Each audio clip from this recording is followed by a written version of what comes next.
Welcome back to Thrive and Peak, and if this is your first time here, welcome to Thrive and Peak. I am your host. Today we are talking about us versus the storm. And by us, I mean humans, because every single human being has one.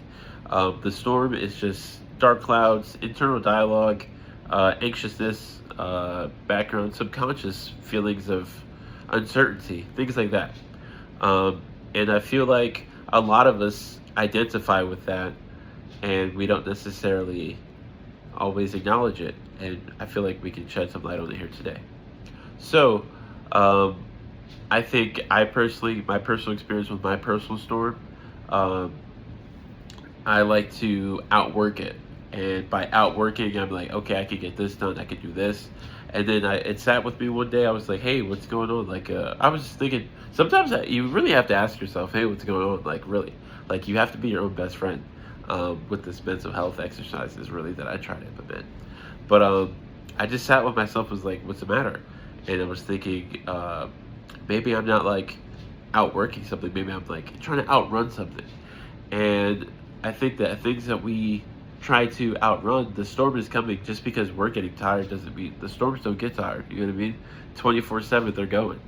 Um, and with that being said, like it's just a lot of times I know myself, like, I'm not the only one that identifies with being in that type of way to deal with stresses, especially subconsciously.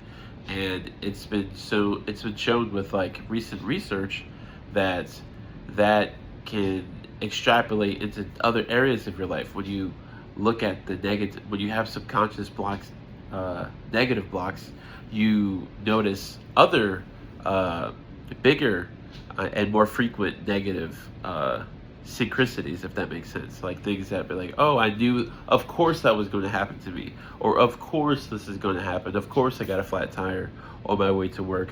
Of course I got points on my attendance because I was late to work.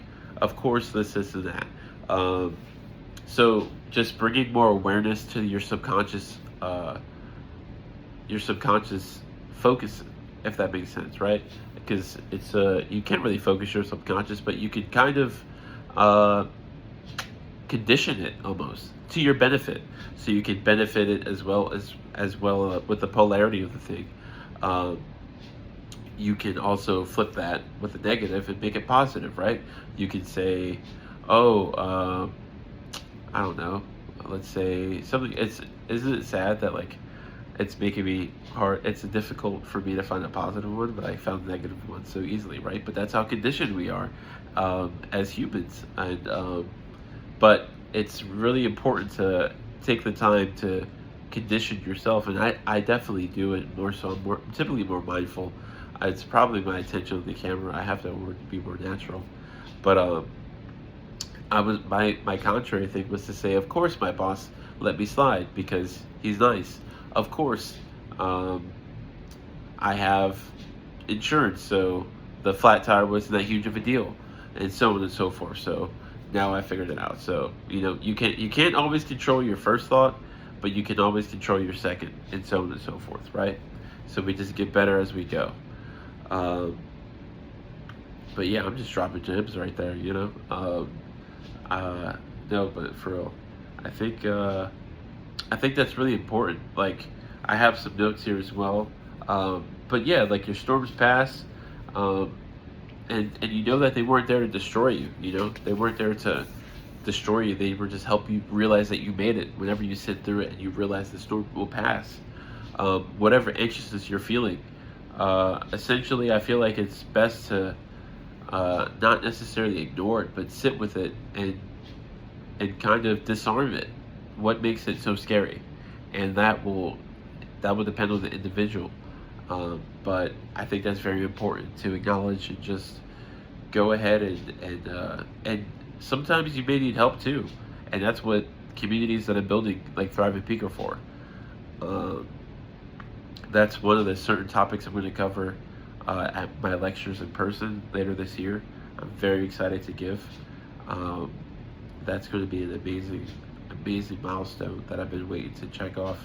Um, but I'm very excited. Um, and yeah, it's just it's great energy like that, like looking forward to things like that, and then how to extrapolate that to other areas of my life, and so on and so forth.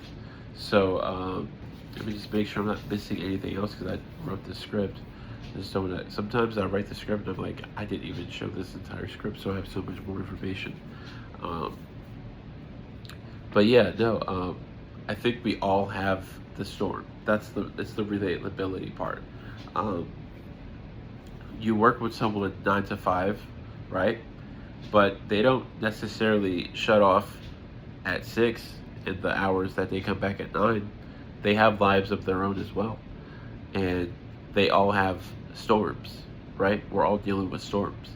So I feel like it's very important to be knowledgeable in that, especially with your day-to-day interactions and how you interact with people, because some storms look different than other people's. Some people you never really know what everyone's experienced in their entire life.